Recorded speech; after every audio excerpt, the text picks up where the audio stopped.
அதாவது முக்காடு நேயர்களே, சூரத் நகர், குஜராத்தில் இருக்க சூரத் நகர்ல நோ கேஸ், நோ வேலை வாய்ப்பு. அங்க இருக்க மக்கள் எல்லாம் கூட்டம் கூட்டமா போராட்டம் பண்றதுக்கு எப்படி ரோட்ல இறங்குவாங்க, அந்த மாதிரி கூட்டம் கூட்டமா சூட்கேஸை தூக்கிட்டு எல்லாருமே அந்த நகரை விட்டு வெளியேறாங்க.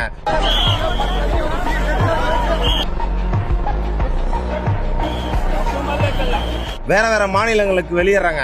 வேற வேற மாநிலங்கள்ல எங்கடா போவாங்க முக்காடு நேயர்களே அப்படின்னு நீங்க யோசிக்கலாம். அதாவது வடக்கன்கள் எல்லாம் வெளியேறினா எங்க போவாங்கன்னு உங்களுக்கே நல்லா தெரியும். ஒரே ஒரு மாநிலம், வந்தாரை வாழ வைக்கும் தமிழ்நாடு, அப்புறம் வந்தார்கிட்டே மொத்து வாங்கும் தமிழ்நாடு. வடக்கன்கிட்டே போலீஸ்க்கு வடக்கனுங்கெல்லாம் இங்க வந்து போலீஸே அடிக்கிற அளவுக்கு நாம இழிச்ச வாங்கலாம் மாறிட்டு இருக்கோம். அங்க சூரத்தில் இருக்கவங்க எல்லாம் எங்க போவானுங்க பார்த்தா எங்கேயும் போக மாட்டானுங்க.